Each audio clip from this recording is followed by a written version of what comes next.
Good morning, good afternoon, and good evening. Thank you for joining me for this presentation. My name is Chris Williams. I'd like to start by giving a little background of my experience with threat intel. It started for me back in the early 2000s as a special agent with the U.S. Secret Service working cybercrime cases. While assigned to Secret Service headquarters, myself and another agent, we saw the need for the creation of a cyber threat intelligence fusion section within the Criminal Investigation Division of the Secret Service. We were seeing a lot of the different field offices attempting to work cybercrime related cases that were very similar or connected to other cases other offices were working. Back at that time, the Secret Service was mostly involved in counterfeit type cases, counterfeit money type cases. So it was just beginning to get into what they do today with the cyber threat crime related cases. So again, we saw that these different offices in different regions were struggling to be able to kind of connect the dots. So myself and another agent, we sat down, we wrote a proposal for what became the criminal intelligence section at the headquarters. And I was lucky enough to be one of the first agents assigned there. And while there, we worked some of the biggest cybercrime cases at the time. It was a lot of fun, learned a lot. While there, we kind of developed a methodology to focus on what at the time we were calling them bad guys. Now the term is threat actors, right? So we focus a lot on what is also now the big buzzword, dark web, right? And that's where we'd go to collect the intelligence on the threat actors, identify who was behind some of these breaches, and provide that information to the field offices so they could book the cases and arrest them. And to be honest, not a big fan of the term, the dark web. I know that is very, very hot and popular right now within industry, but I think it's more of a buzz term versus what it really is. So following the assignment at Criminal Intelligence Section, I was transferred over to the Protective Intelligence Division, where we worked more physical threats against our various protectees. After leaving the Secret Service, I started working on a large New York-based bank and helped create their cyber fraud intelligence section that over a couple of years, we were able to evolve into the global intelligence section by combining both cyber fraud, traditional cyber threat intelligence, protective intelligence, threats against the different executives and physical branches of the bank, and geopolitical intelligence. After leaving that bank, I moved over to a global payment processor where I'm at now, and I manage the Global Intelligence Fusion Center there. So what is threat intelligence? Well, its methods and terminologies have roots in the intelligence community, mostly in the US intelligence community. And that's, there's a lot of good there. There's a lot of good techniques brought over from the government intelligence community that are now being used within the corporate sectors. But there's also some problems with it that, create difficulty in effectively communicating with others outside the threat intelligence community, as we'll see later in the presentation. Threat intelligence is also a very hot topic right now within the cybersecurity world, with many companies trying to stand up a threat intelligence team, and almost all type of cybersecurity vendors offering some kind of threat intelligence service. But despite its popularity, threat intelligence in many cases is struggling to prove value within the different security organizations. Part of this problem seems to be what type of industry the company using threat intelligence sits in, defense contractors, healthcare, insurance, financial sector.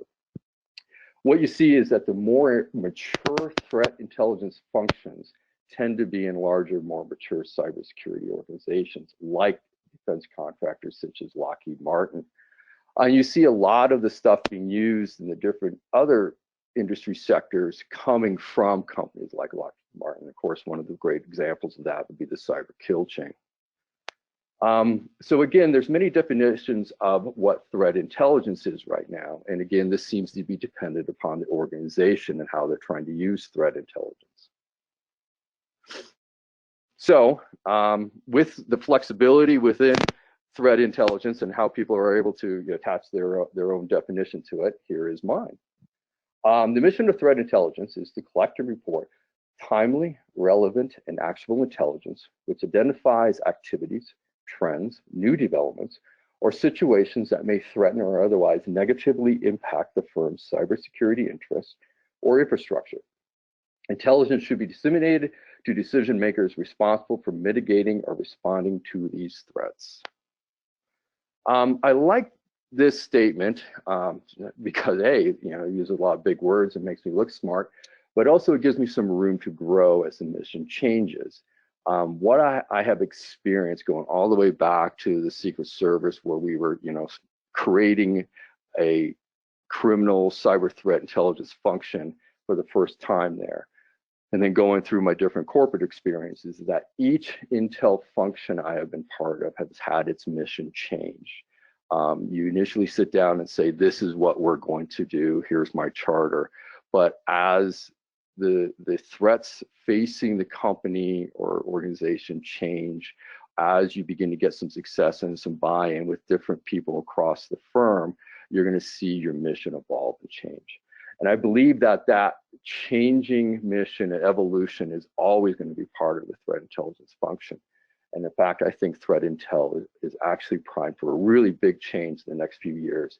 And it will probably pivot away from this strictly cyber threat intelligence role that you see in most security organizations right now into a more business risk function that will help out most of the other elements of the company besides just cybersecurity. And we're going to get into that later on in the presentation.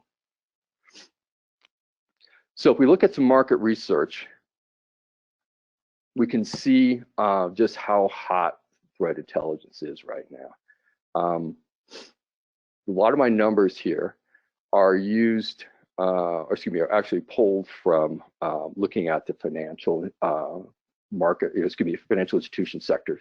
The reason being is that the bank and financial institutions are kind of more mature outside of, say, defense contractors in developing their security organizations, and they seem more willing to adopt new methods and techniques. And they also seem very willing to spend a lot of money on trying to develop a better security organization, as you can see here, right?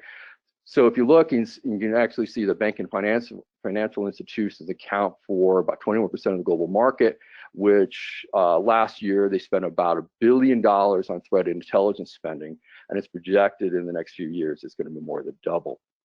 And you can take a look at these different threat intelligence vendors and see that it is incredibly a crowded market here right now. You have so many vendors out there offering their different versions of silver bullets out there that's making it very, very crowded and very, very noisy.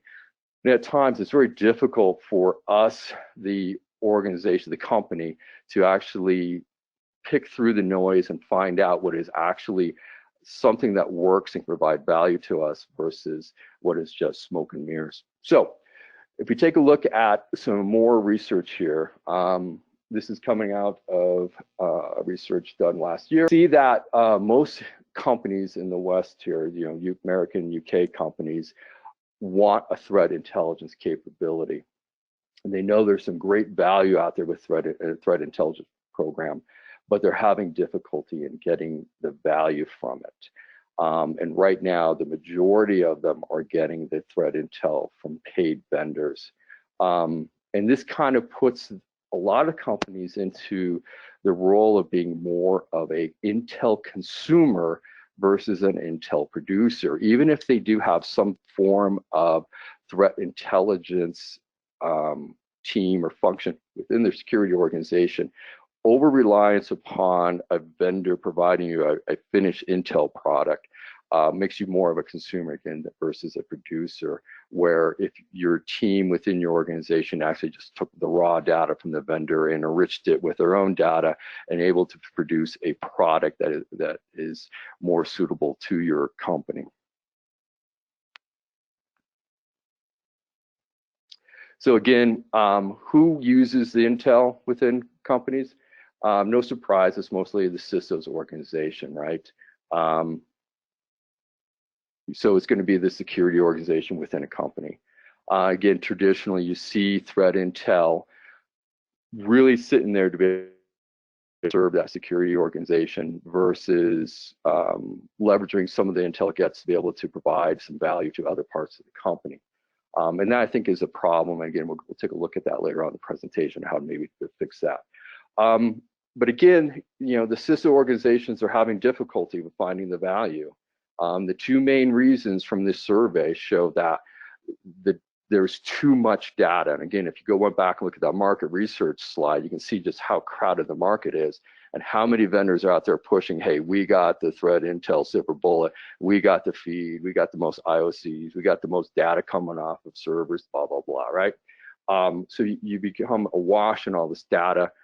It becomes very complex. It's difficult to sort through the data, as we're going to see later, to be able to actually find out what is of value to your company. So, you know, right now, I think that the vendors are actually causing themselves a lot of grief by not being better at being able to show the value of their particular intel feed. But again, the two main problems here are too much data and too much complexity. So last year, myself and a couple of other security individuals, we kind of worked on a project to be able to take a look at this whole value problem within threat intel. And so we did our own survey of cybersecurity leaders within the US. The big takeaways were that most were willing to pay a significant amount of money for a all-encompassing effective solution, meaning that they were sick and tired of having to deal with 7 or 8 different intel vendors. They wanted to be able to reduce that number down to, you know, just 1 or 2, have that vendor actually understand what their needs were and provide them effective intel information that they could actually action and get value out of. And they were willing to pay a considerable amount for it. So the different people we talked to, we broke them into the different categories here. You know, the CISO, Chief Security Officer role that included also CISOs. You know, people running threat intel teams for a CISO organization, and also just some chief risk officers, right? And we saw the theme kind of pop out from these survey responses where the biggest problems they're facing is showing the value of security to include threat intel to the C-suite. You know, and that makes sense because, as we all know, in the past few years, you've had the C-suite and the board of directors begin to take much more of an interest of cybersecurity. They're paying attention to it, and they're beginning to ask a lot of questions about it. So you have, you know, people in cybersecurity who are used to being able to communicate and deal with security issues in a certain way, now having to stand in front of a room full of business leaders and try to explain the complexity of cybersecurity, including threat intel, to those business leaders. So they're having difficulty doing that right now. And with that, at the threat intel level, you're seeing that there's, you know, even within the security organizations, there's difficulty in the other traditional security teams, the SOC, the CERT, in finding value in threat intel, understanding what a good program is and how to be able to action the data. So you see people running threat intel, and I can attest to that, who are constantly trying to be able to show the proof of value of what you're doing. And again, with the risk officers, you see them going back to what the chief security officers are also dealing with, which is how do I get buy-in for what we're doing across all the business leads.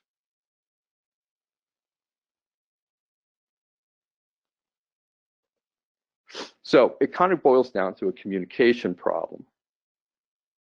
And I think that threat intel is kind of unique from the different security teams in a traditional organization, in which that it's one of the teams that seems to be constantly called upon to have to communicate threat intel and the value of threat intel, not just across the organization, but also vertically up to different senior leaders. You know, how many people within the threat intel team have been asked, hey, you have to put together a threat landscape for the board meeting, or hey, the CEO read this article, he wants to know what that means, that threat means to us. So if you go back and we talk about what is threat intel, and we said, hey, it had its roots back in the kind of Western government intelligence community. With those roots come a lot of the methods and terminology. And so when we talk about a communication problem, we see that threat intel, again, has a certain way of talking, right? Threat actors, threat actor groups, nation state, APT, right? What are the TTPs, those type of things, right? And even your traditional security teams sometimes have difficulty understanding that, let alone your senior leadership within a company, right? This is again because a lot of the threat intel leaders have come from the government intelligence community space. When I was at one company, we had a CISO come in from government threat intelligence IC. And in his very first town hall, he used so many, intelligence, military terminology that no one within the organization, security organization, really understood what he was saying. And we're all scratching our head when he's talking about how we're going to do battle space preparation, and we're going to do pre-deployment training. And it's like, we're a bank. Where are we deploying to? So he had so much trouble communicating what he wanted and how he saw things to us at the security level, that it was just a disaster when he tried to communicate upward to the board. And he didn't last that long because of that communication problem. So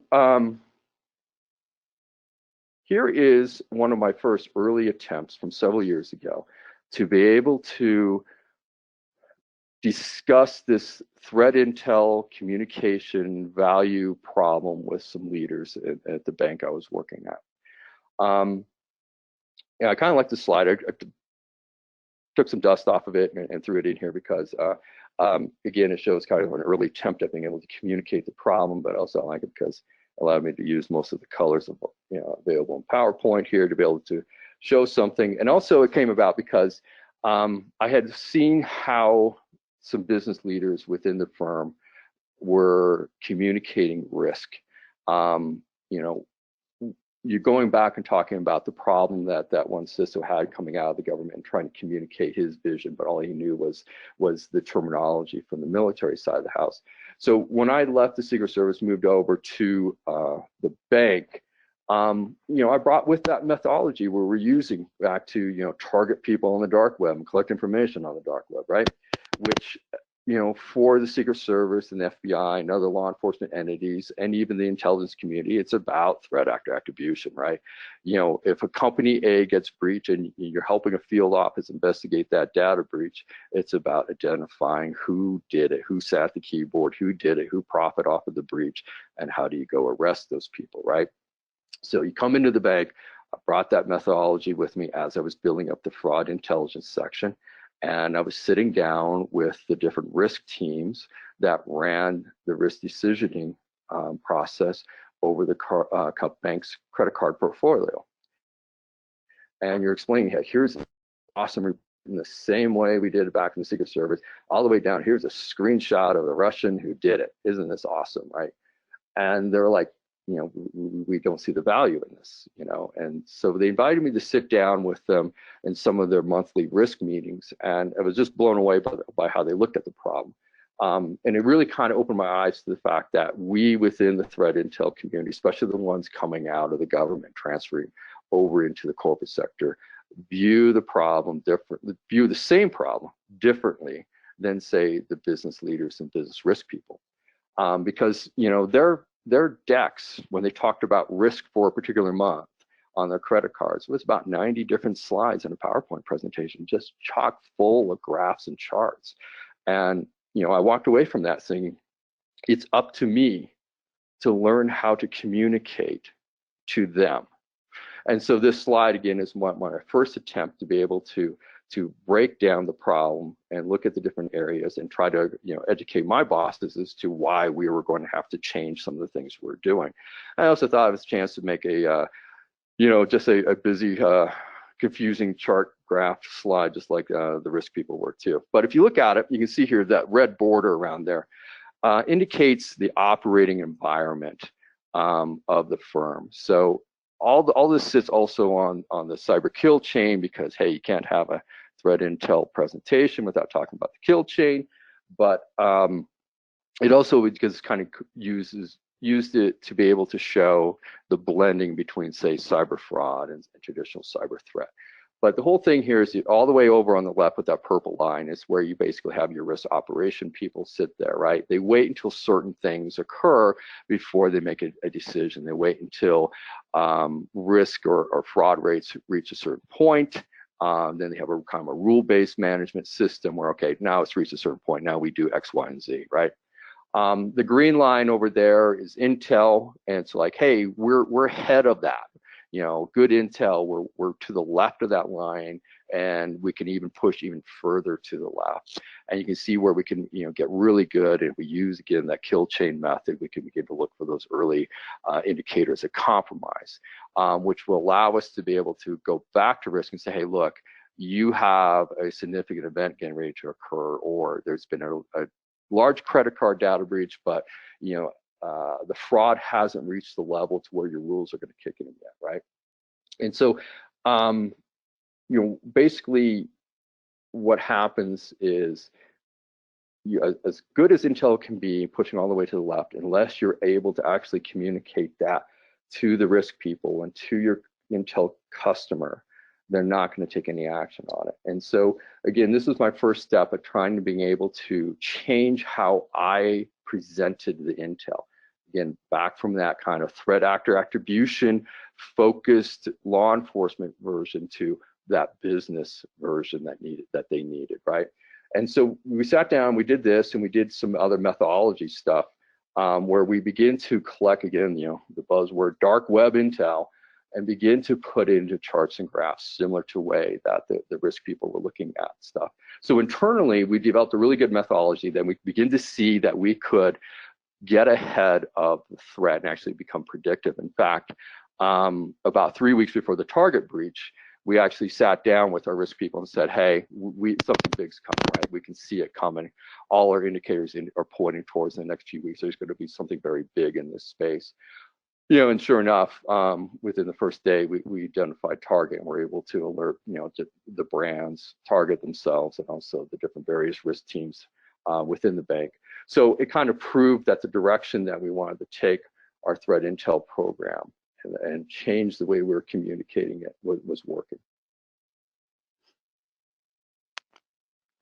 So again, you can't have a threat intel discussion without these two great charts from the Army manual. I think a lot of people have already seen these, but it kind of just shows the classic intelligence collection process, and also the relationship between data, information, and intelligence, which is pretty important out there to understand that just because you have a piece of data, it doesn't necessarily make it intelligence. So the key points here is, as we talked about, the mission sits in the center there, and we've talked about how the mission is going to evolve and change over time. So you have to be flexible with that. The other key point here is the collection requirements. It's important for you to be able to begin to identify who your consumers are going to be within your company and build your relationships with them. You're going to find a lot of times that people don't understand what threat intel is or what you can do for them. And there's going to be some reluctance to, because they also kind of see you guys as also as a threat to maybe how they're operating. So, you know, expect not just the mission to change, but the collection requirements to change too, as you build those relationships with your consumers. And again, that relationship building is critical.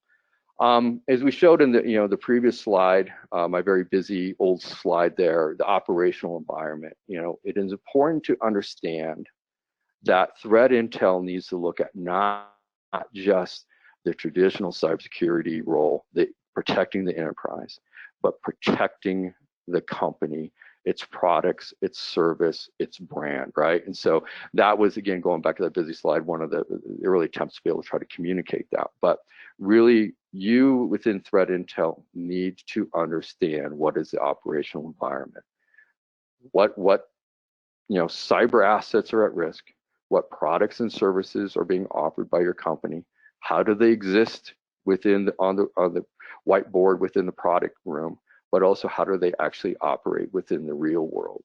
And what are the vulnerabilities to that, where that allows you maybe to do some better setup to collection of data to be able to monitor those things. But you really have to become a subject matter expert on your company's business. So the data part of it includes both paid feeds and internal sources. It's very important to be able to get those internal sources. What are you getting from your SIM logs? What are you getting from the different business units? Because you can pull in, you have no problem pulling in external data. There's never a shortage of it. But being able to then compare it and enrich it with your internal sources is very important. And that becomes the point where it'll make you either a producer of intelligence or just a consumer of intelligence, like we were talking about earlier. If you're able to enrich that data coming in, be able to look at it, understand what's important to your company, and then be able to produce in that intel product to your consumer. Again, you're moving off of just being dependent upon vendor, polished reports that the vendors taught, things that important to your company. And instead, you're able to take that raw data and figure out what is important to your company. Again, being the subject matter expert, and produce some good intelligence and value for your company. So here are some basic, the workflow for threat intel, and some of the choke points here. Excuse me, I just set something up here. So again, the first step there, collecting the intelligence requirements the customer we talked about. The step is easy. You can sit down with people and you can get those initial requirements for them. But you want to continue to push on that and go back to it and build those relationships and be able to get that feedback loop to them and understand what's working, what isn't working for them. The next step of collecting the data, again, these are the different traditional sources there: open source, paid feed, government, etc. There's no shortage of threat intel data out there. And you can see that leads to the choke point being, the first choke point being step number 3. You're going to have so much data flooding into there that it's going to be difficult to sort through it and understand what is important to your company. But that is a critical step. And so the next choke point, of course, is then how do I actually, take what I've found within that data and get it actioned, right? How do I communicate the value of that intel to the consumer, whether it be in the traditional, SOC team or up the chain? So some current trends are helping us improve that workflow is automation orchestration, of course, right? Some other great buzzwords there. So again, we look at, collecting data is the easy part. Step 3 being the choke point of managing and analyzing the data. You see a lot of great off-the-shelf solutions out there. A few years ago, there really wasn't any type of good threat intelligence map platform solution or tip out there, and a lot of companies were being forced to develop something internally. I know at one of the banks I was at, we struggled with this for a couple of years, back and forth, and trying to be able to get funding to do something internally. It's nice to see the market catch up. And again, we kind of slammed vendors earlier on about everyone's offering a silver bullet solution, but here are just some companies out there that you can take a look at and see that they're actually moving in the right direction. They're actually beginning to understand that choke point on step 3, and they're actually doing a good job of helping try to alleviate that. And one of the things that they're really good at is, being able to help you control the amount of IOCs coming in, right? So if you're looking for a quick, easy win to be able to show some value for threat intel, IOCs, of course, are very common and very easy. And you can take a look at, on the step 4 there, we kind of put up a generic form there, capturing some stats for IOCs. How many IOCs did you collect in the past 24 hours, past week, the 30 days? How many of them were you able to provide to the SOC? How many of them were at value? So here's a quick, easy way, because you're going to get, as you spool up, you can get flooded with IOCs, that you can begin to show some value from that. And it's good for showing value at your level and with your different security teams level. But again, it's not something you're going to be able to walk into the boardroom with and be able to show them this. It's not of interest to them. So taking the next step up from just showing some basic value from handling IOCs, The automation and orchestration allows you to be able to get better at doing some threat modeling and developing some playbooks. And I think this is a really good area for threat intel to kind of focus in on. Being able to take that whole bunch of data, you've sorted through it using automation, you understand what pieces are important to you, and from there you can also begin to build some modeling capabilities using, like, the top square there being the diamond model. You can link it down to the MITRE ATT&CK framework there, which is in the past, say, 6 months has gained a lot of great popularity. In fact, I think you see it referenced a lot more now than you do the cyber kill chain. And you can develop those playbooks, and you can provide those playbooks to the SOC and help them with their job. And again, this is a good way of being able to begin to build and show that value of a program. Some trends that we see in security organizations that we think that are going to help change the future of threat intel. Again, we just talked about the increase in automation and orchestration. You see it happening within the teams. It's really, really great. And then you hear talk about the intelligence-led model, where you're going to say, hey, we're going to have more organizations move off of that passive defense model and go into a combination of threat intel driven and threat hunting, right? So if you look at the NIST model, you're going from the protect to the detect and respond model and becoming much more active with that. Then you have the convergent models, which very similar to what I had done with the one bank up there and what I'm doing now, where you see what's pull in traditional cyber threat, fraud, physical, geopolitical, and just have it all sit there, because more and more people are beginning to understand is that all those areas overlap. And you need to have visibility into all those areas to get the complete picture, especially with larger organizations. And then finally, you hear a lot of talk about risk-based model. And this is where the last part of the presentation we're going to get into, because I do believe that threat intelligence is going to evolve into much more of a business risk intelligence function. So we talked about how great automation was for the future of threat intelligence. Now we're going to talk about how it also can be a threat. So again, going back to that business research, market research slide where we saw how crowded and how busy and hot it is right now, you see a lot of the major vendors within the cybersecurity world beginning to claim that they have integrated threat intel as an automated function into their platform. So you have RSA Network Witness being one of them. You have, again, the CrowdStrike platform. All these companies are claiming they're going to be able to drive you to that single pane of glass. They're going to help you reduce your security tool stack, and they're going to make life a lot easier for you. And one of the things they're doing, and you see the graph there from CrowdStrike, is to say that the threat intel is integrated into their product, right? It almost begins to make the argument of, well, hey, why do you need a threat intel team? Because it's already integrated into there, right? There's a couple of problems with that. One is, of course, it could put us all out of business because, the board of directors says, hey, if I just spend X number of dollars on this, magic bullet platform, I got all my threat intel automated, right? So we don't want that to happen. But the other problem is that when you become reliant upon a single source like that, you're reliant upon you're going to be victim to their bias, right? So for a company that has made its bread and butter tackling the nation state APT problem, everything to a hammer is going to look like a nail or APT, right? So we go back to that issue of, are you a consumer or are you a producer of intel? These companies are doing some really, really good stuff, but do they actually know what is value and important to your company?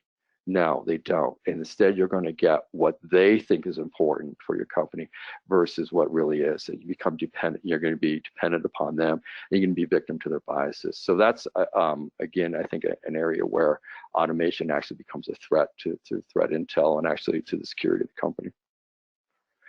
So now we go back in time again to one of my first attempts at solving some of this problem. Again, going back to follow on to that older, more confusing slide. This was an attempt to be able to say, how do we distill threat intel into the language of business? How do we be able to communicate the value up that vertical channel better, right? And so if you look at within financial institutions, they're very, very common at using a VAR, right? Value at risk method. So this was again, early attempt to be able to sit down with some people within the bank and say, what if we took everything we're doing in threat intel and we mapped it to the risk appetite of the firm using the value at risk concept, because we know that the business units are already familiar with it. So leaving those discussions, I thought I was, again, the smartest guy in the room. And of course I wasn't, right? Because a little bit more research, you realize that a lot smarter people than me, people like Deloitte and other people, had already begun to look at this as being a solution for cybersecurity, right? So they didn't mention threat intel specifically. It was more of just overall a direction that they think cybersecurity should go in. Again, you know, you look at these things, you know, what we talked about earlier about the financial institutions being the first to adopt new methods and trends and spend a lot of money. You see that again why Deloitte's saying, hey, you need to look to them and see what they're doing here. We understand, you know, some of the things Deloitte pointed out where you need to collect some real world data. Well, okay, data is the easy part. We've already proven that. And then they're like, you know, it's going to be difficult sorting through the data. And like, again, this is where we think automation can help us too, right? What's interesting is during the research period here several years ago, came across a study by the Global Association of Risk Professionals, and these are the people that do risk management over financial products. So they actually developed the VARs for, say, the trading desk at a bank, and you know, they identified data management as one of the huge problems they were dealing with too, very similar to what we saw the choke points within threat intel. And in fact, the numbers that they were using was that they felt that their analysts were spending 80% of the time actually trying to manage the flow of data in and 20% of the time actually analyzing the data. And I thought those were good numbers, and we took a look at it, what's going on within our organizations, and kind of thought those numbers were the same. So again, you know, this is where automation can actually help us, as we've seen before. So that led us to taking a look at FAIR, right? Factor analysis, information risk. So as myself and a couple other people continue to look at this problem and play around with possible solutions, we came up with, hey, you know, instead of having to invent brand new methodology, someone already has done this. You know, they developed this FAIR methodology for being able to do quantitative reporting on cyber risks in financial terms, right? So the key takeaway here is that FAIR allows us to be able to take cybersecurity threat intelligence information and translate it into business language, which is very, very important, right? Because again, we're saying that the communication barrier between threat intel and different organizations is one of the key factors in why we're having trouble showing value. So some more research. We really liked the idea of FAIR and thought, let's play around with it because it hits all the areas we're looking at. It allows us, again, to be able to take threat intelligence data and use it to be able to show value and map it to a company's existing enterprise risk management program, right? And you can see all the way over there on the right, all the different great areas it hits in. You know, it hits that enterprise risk management. It addresses the concerns and issues that the board and senior leadership are dealing with in a language that they can understand. And we'll show you some examples. So our first attempt to be able to create a cyber threat intelligence VAR the goal was to be able to take a combination of dark web, cyber threat intelligence data. Again, there's that buzzword, but we use it because, hey, everyone else is using it, and you want to, again, be able to communicate what you're doing in a language that people understand, even though you may not exactly agree with the terms. So again, we had to generate a dark web intelligence feed that provide near real-time updates of threats and trends. We had developed the methods for being able to vet the intelligence at a good confidence level. And then with FAIR, we're able to show, you know, hey, this is what it possibly could be for a loss value. And again, we're able to map it to a existing enterprise risk management program in language that people should be able to understand.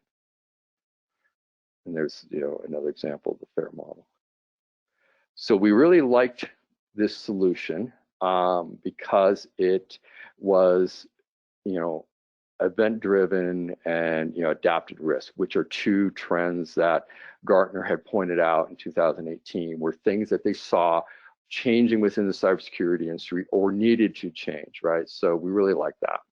And again, dark web, we settled on dark web intelligence because you can see over there, again, market research shows us a very hot term. So again, you're communicating in a language that people understand.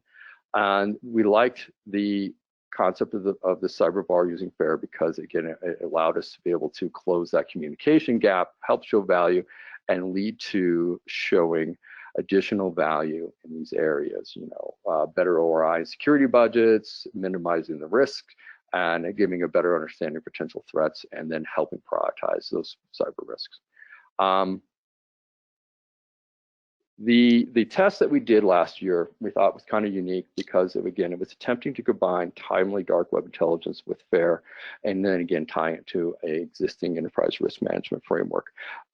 While FAIR has been around for a while and is being adopted and used by a lot of organizations, what we tried to do differently was create that near real time, right? So we create that feed coming off the dark web, and you see all the way over there on the left is that awesome slide that a lot of people have seen already. Got the iceberg there, and you got the dark web all the way scary all the way at the bottom there. But be able to set something up where we can pull the data and near real time and feed it through the model to be able to give us that risk rating for a particular cyber event. So as the data flows into our automation system, it's generating that FAIR risk score. And here is an example of what it looked like when we ran in some fresh credit card data breach information. Again, this is an easy one. Credit card data breaches are pretty easy to work and get some good dollar amounts off of. But the idea being is that within minutes of bad guy posting the data for sale, you're able to run samples through it, understand what your potential losses are, right? Your minimum, your most likely, your maximum. And so in the scenarios we ran with it, we were able to come up with something like this, and we were able to show that within minutes of that threat being posted, we were able to show either that it's going to be within the risk appetite as set as part of the enterprise risk management program or outside the firm's appetite. So again, we're able to generate, a posting on a form somewhere in the dark web into that business language. So again, credit card data is a pretty easy one. So let's say, we take it up to more of a traditional threat towards enterprise. In this case, it's credential stuffing, right? To be able to do account takeover. So January last year, you have a bad guy out there on the dark web posting this information about, hey, I got this new way of doing credential stuffing that I will sell to you, right? So the idea becomes, okay, great. I can use my automation and threat modeling to be able to, confidently communicates the risk there across my traditional security organization. But how do I take this and distill it in a language that I can communicate vertically up the chain through senior leadership, right? So in this scenario, this is what it looked like. All right. So we're able to say that the proposed risk line kind of runs upon the current risk from this type of attack. And with FAIR, one of the things you have to do is you have to sit down and you have to inventory what do you have again, which is some basic stuff you should be doing in cybersecurity anywhere. What are my assets? What are at risk? And you can feed that into their mathematical models, right? So having already done that, we're able to take that threat and run it, put it into the model, and this is what it generated again. Initially, the risk line is going to run along my current risk line and say, okay, there's no increased risk, right? So this tells me, if I'm the CISO, that, hey, the controls in place are working. I don't need to take any further action. But if the line was up away from the current risk line and higher, then I would say that my current controls aren't working and I need to ask funding for new controls. So I can go and show this to the board or the C-suite and say, hey, the risk of financial loss, can you see at the bottom there, that's money values, is outside our current risk appetite, and we need to get the funding approved to be able to go get additional controls in place. So again, those are two quick examples of being able to take threat intel and then change it into language that it becomes easier to communicate the value of it to business leader. I also think that that is the direction that threat intel is going to evolve into as it becomes more of a business risk intelligence function, right? You're going to have to learn to communicate more and more in the language of business to be able to meet your customers' demands and to be able to show the value. So in a conclusion, here are some of the key factors in improving communication showing value. Threat intel needs to be innovative. Threat intel needs to be the first team to create new solutions to the problem. And again, myself and a couple other people last year, we played around with that whole fair, dark web intelligence deal to be able to show some people that, hey, here are some possible solutions that we could come up with to be able to help show better value, and also this is the direction we believe we should be going as far as business risk intelligence. You should never be afraid to be the first to bring change to processes or tools used. Never be afraid to raise your hand and say, hey, wait a minute, we think because we're looking at the problem differently than, say, a traditional security organization, we have what we think is a better solution to the problem. But to be able to be successful in that, the partnership is very, very important. You're not going to get anywhere with the threat intel program unless you have actually built good relationships with not just your security organization, but your risk teams, your lines of businesses. There's a whole bunch of people out there that can help support you in this effort and be able to become eventually your consumers and really be able to help you prove the value there. So taking the time to sit down, build those relationships, build those partnerships is very, very critical to improving the communication and value problem. And then, like we talked about earlier, you need to become the subject matter expert on not just the enterprise, but also the brand, the whole company, what products and services are being offered out there, so that you can look at a piece of data and go, wait a minute, that's important to this line of business over here because they do X, Y, and Z, and this is an indication of someone attacking a vulnerability over there. And then you just have to understand that threat intelligence is a constant learning environment. It is going to constantly change and constantly evolve as it becomes more and more used within corporations. As it breaks out of that traditional government intelligence community model and begins to be able to move across the different industries, it's going to evolve and change, and you're constantly going to be learning more and more new things with it. So that's it. At this point, I'd like to go ahead and open it up to questions.